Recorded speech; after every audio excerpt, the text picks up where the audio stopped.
Banyak sekali orang yang ya katakanlah mentai lah, termasuk ketika kita kerja bakti ya orang-orang lah siapa yang mau plesir gitu, lah siapa yang ini gitu. Brujul itu kan dulu hutan belantara yang terkenal angker. Jangan diteruskan itu buka Gunung Brujul. Pokoknya besok harus berhenti. Pokoknya kalau diteruskan ini bahayanya begini-begini. Nanti akan minta.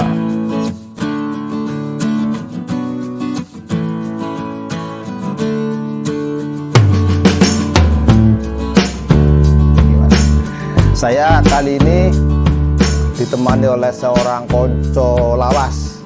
Yeah. Kita kenal tahun berapa, Mas? Kenal dulu, Mas. Tahun 2000-an ya. 2000-an ya. 2000-an mungkin 2021-an. Ini namanya Mas Taufik. Taufik Hidayah ya.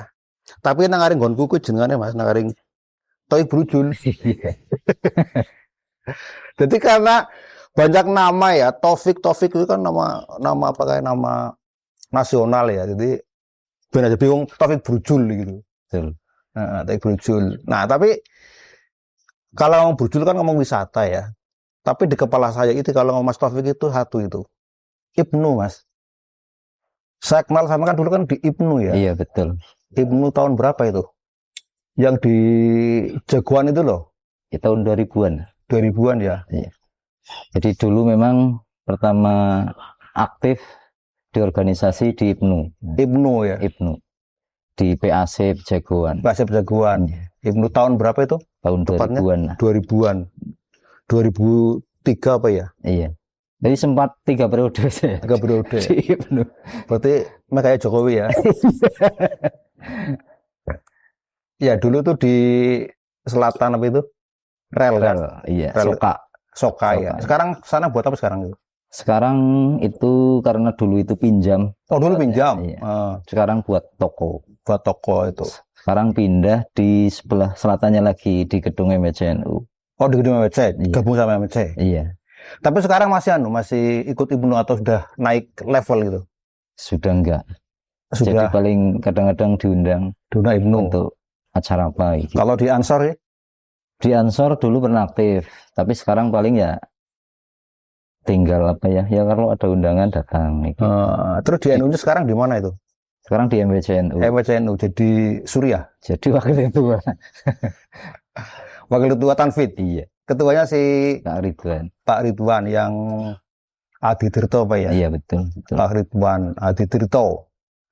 Nah, tapi kan sekarang kalau orang menyebut nama Mas Taufik kan sebagai penggerak wisata itu. Wisata ya. Iya. Itu sejak kapan, Mas? Ya jadi setelah dulu dari Ibnu, itu kan sering mondar-mandir lah di Jagoan, terus di Kebumen, ketemu jenengan macam-macam. Nah, setelah itu kita banyak di rumah. Banyak di rumah ya. Nah, di rumah itu ya sering kita diskusi lah bareng-bareng sama teman-teman kayak gitu. Teman-teman yang mana itu? Teman-temannya ada teman-teman dari Ibnu, teman-teman Ansor yang ada di desa. Oh, desa di Peniron ya. Ya. Kebetulan tempat saya kan tempat ngumpulan anak lah begitu. Nah, dari situ muncul pemikiran bahwa apa sih yang bisa kita sumbangsihkan terhadap desa untuk kemajuan desa. Nah, pada waktu itu sudah ada undang-undang yang memperbolehkan desa untuk bikin BUMDes. Nah, pada waktu itu kita dan teman-teman mengusulkan ke pemerintah, karena waktu itu pemerintah desa maksudnya belum ada BUMDes, kita akhirnya menyampaikan ke desa untuk mendirikan BUMDes. Akhirnya direspon dan berdirilah BUMDes. Nah, pada waktu awal itu usaha kita hanya mengkoordinir produk-produk lokal yang ada di desa. Kebetulan kan di tempat saya ada lanting yang khas Peniron, ada oyek, ada apa. Nah, kita bantu mengemas produk-produk mereka, kita jualkan melalui BUMDes. Begitu itu awalnya. Itu tahun berapa itu? Tahun sekitar 2015-an. Iya. Berjalan beberapa waktu kita mikir lagi, kalau hanya seperti ini, impact atau multiplier efeknya terhadap masyarakat kurang begitu. Dampak ya. Itu kan hanya sebatas orang-orang yang punya produk lokal itu kita terbantukan oleh kita bantu lewat BUMDes, menjualkan, memasarkan gitu.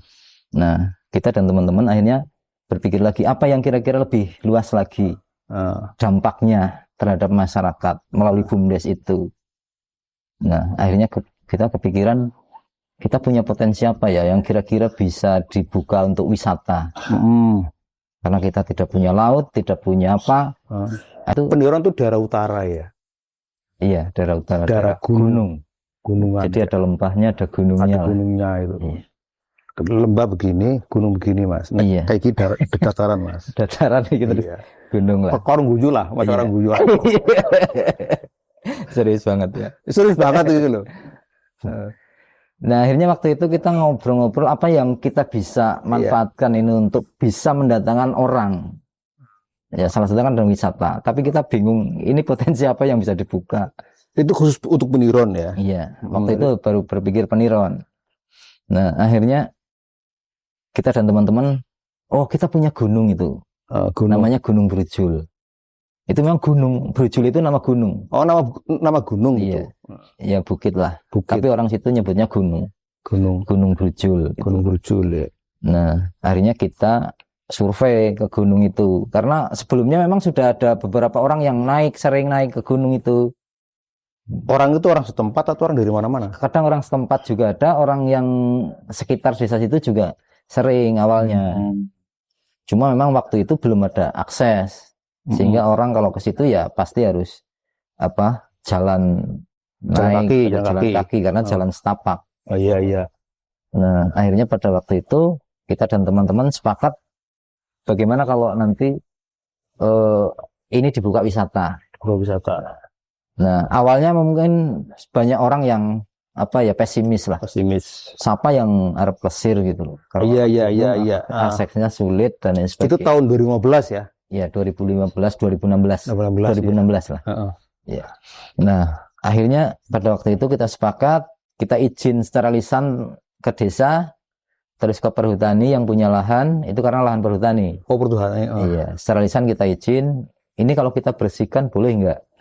Oh, boleh. Nah, untuk apa? Untuk suatu saat untuk wisata. Nah, itu pemuda desa itu? Pemuda desa.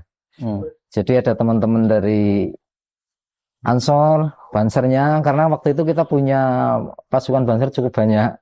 Yang dari Peniron ya? Dari Peniron. Terus teman-teman Ibnu, juga sebagian teman-teman Karang Taruna. Itu. Nah, akhirnya kita berproses membersihkan lahan itu. Membuka, ada batu-batu besar yang tertutup, yang menurut saya bahwa ini suatu saat mungkin orang akan senang datang ke sini. Akhirnya dibuka. Nah, dalam proses itu, kok tiba-tiba ada orang datang, orang plesir itu loh. 1, 2. Diunggah-unggah di sosmed itu? Iya, sudah mulai ada sosmed, terutama Facebook lah pada waktu itu. Nah, berawal dari situ, kok lama-lama ada orang yang berkunjung ke situ. 1, 2, 3, tambah hari, tambah minggu, tambah banyak itu loh. Nah, akhirnya waktu itu kita memberanikan diri ke desa, matur bahwa ini kita punya potensi ini, bagaimana nanti kalau bareng-bareng kita kembangkan.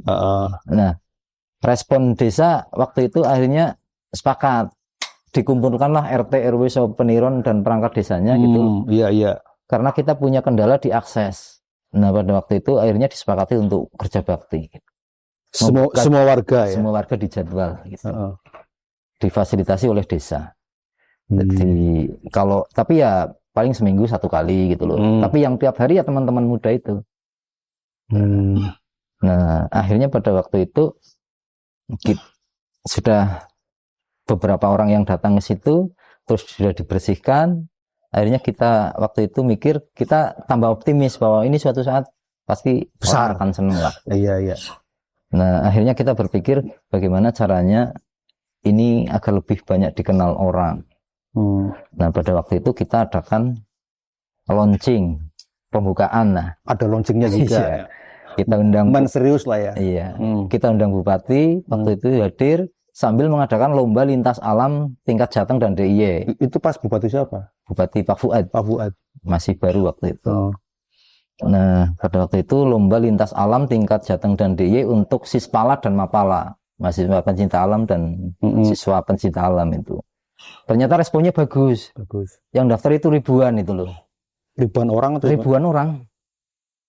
ribuan orang, termasuk tidak hanya Sispa Ladang Mapala, tapi masyarakat umum juga kita undang untuk bergu gitu loh. Nah itu pas bareng launchingnya pas kedatangan Bupati. Nah sekaligus diadakan lomba foto gitulah, yang wajib nanti diupload ke media sosial masing-masing. Jadi sekaligus promosi gitu ya. Iya. Nah ternyata setelah itu selesai, responnya cukup bagus. Pada waktu itu sebelum puasa acaranya. Nah kita persiapan menjelang Lebaran. Nah ini sudah dipromosikan kan. Nah lebaran pertama pada waktu itu 2017 itu pengunjungnya luar biasa, Mas. Dengan akses jalan yang masih sederhana banget. Masih sederhana banget. Dulu kan motor tidak bisa. Pada waktu itu baru motor bisa. Cuma itu pun harus punya keberanian lah. Motor pun motor yang betul-betul motor ya. Iya.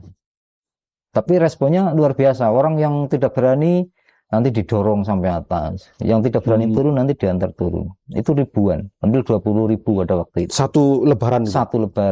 Nah kita kan pada waktu itu persiapannya belum inilah ya, maksimal kita belum tahu wisata seperti apa, ini seperti apa, pengelolaannya seperti apa. Sing penting melaku.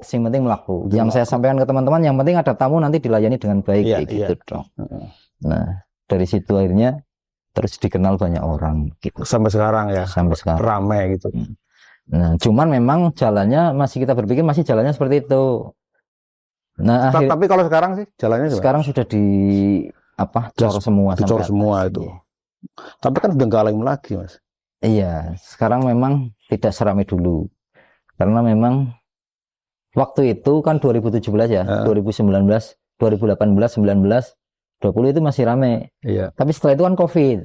Iya, COVID 3 tahun, 2002.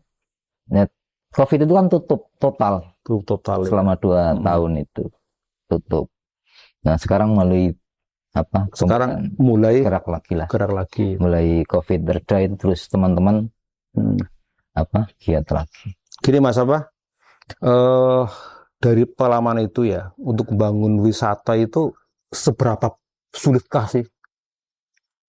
Ya karena itu swadaya masyarakat dan tidak punya modal satu apapun, modal yang berupa uang, hanya kemauan dari teman-teman. Nah itu dari desa gimana desa itu?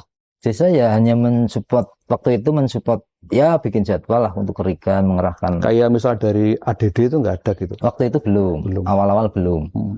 Nah cuman di pertengahan jalan itu akhirnya malah Pemda duluan. Pemda itu pada waktu itu ada salah satu katakanlah pejabat di situlah yang plesir ke Brujul, tapi nggak mau pakai motor, pengen jalan dari bawah sampai atas gitu. Iya. Terus sampai atas saya tanya, Pak kenapa nggak mau dibonceng pakai motor? Saya pengen lihat jalannya itu seberapa jauh sih, seberapa sulit gitu. Nah terus maksudnya gimana? Ya suatu saat nanti kita usahakan ada anggaran untuk kesini. Dan turun anggarannya? Akhirnya turun.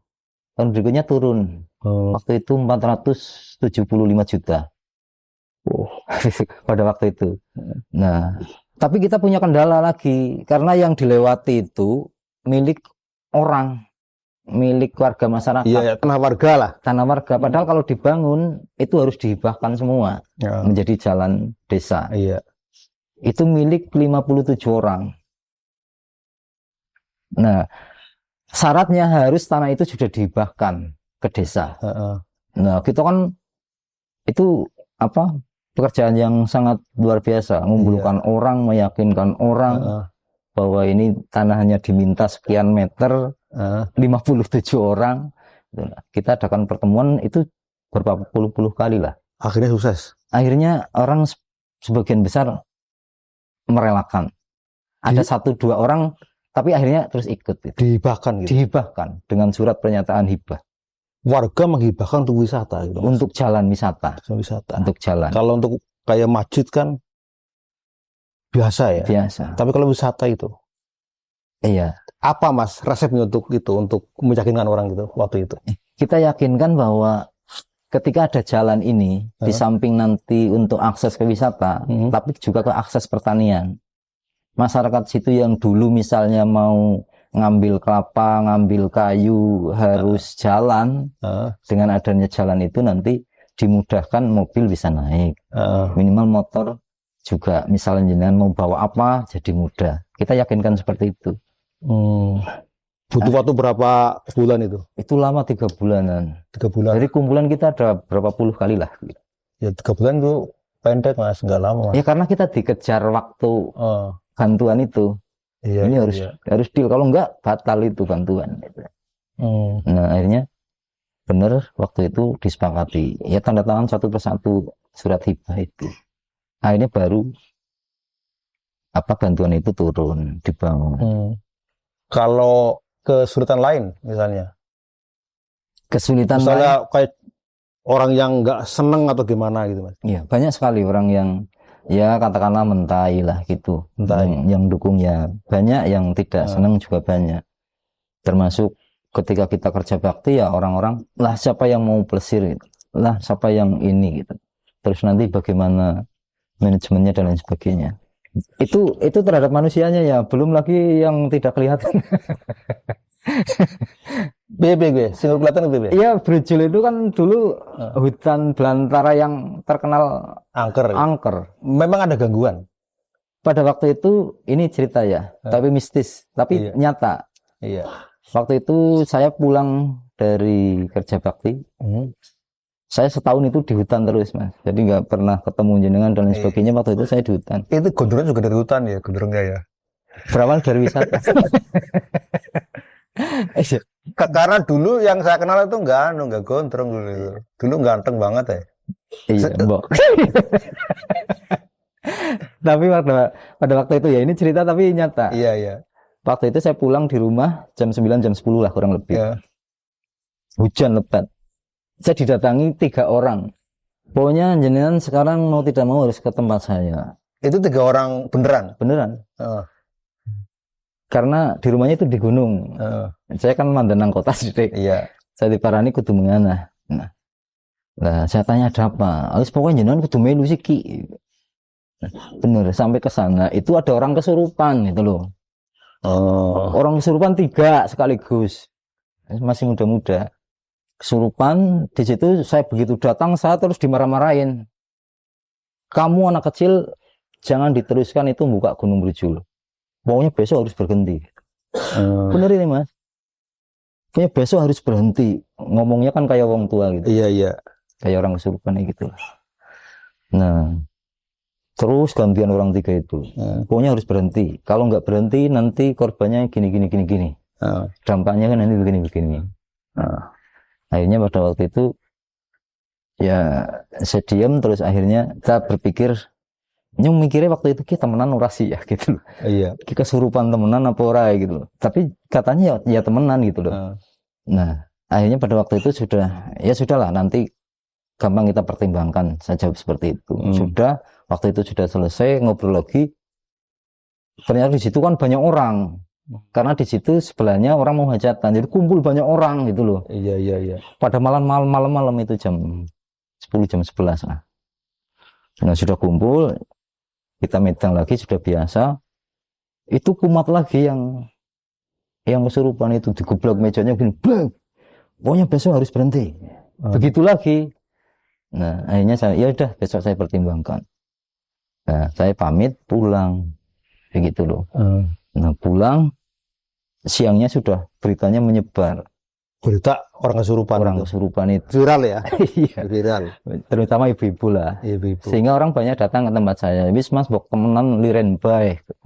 Proses diterusin. Nah, termasuk teman-teman yang tadinya bareng-bareng itu sebagian sudah berpikir seperti itu. Wis liren bae mbok lah, mbok temenan. Iya. Karena mereka ngomong, pokoknya kalau diteruskan ini bahayanya begini-begini. Nanti akan minta korban seperti ini. Iya. Nah, tapi akhirnya saya konsultasikan ke orang-orang tokoh lah di situ. Nah, terus kita akhirnya kumpulkan lagi teman-teman. Akhirnya saya sampaikan, apapun yang terjadi harus kita teruskan ini. Saya sampaikan seperti itu. Apapun yang terjadi kita teruskan. Karena niat kita itu baik. Karena ini adalah niat kita adalah pemberdayaan masyarakat. Ya. Sikap desa gimana? Sikap desa waktu itu kebetulan kepala desanya masih adik saya waktu itu. Oh. Ya. Nah, begitu adik saya masih jadi kepala desa ya, yang dukung gitulah. Nah, akhirnya setelah itu tetap kita jalankan sampai pembangunan selesai jadi. Tapi riak-riak kecil tetap ada, Mas. Sampai sekarang.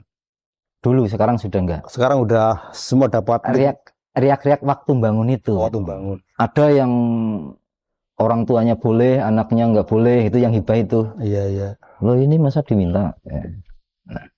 Nah, tapi akhirnya kita sepakati bahwa semuanya nanti akan dapat sharing lah dari hasil brujul, walaupun hanya membantu bayar pajaknya gitu. Saya sampaikan seperti itu. Gini Mas, kalau sekarang kan Mas Taufik kan di Pok Darwis Pok Darwis ya. Forum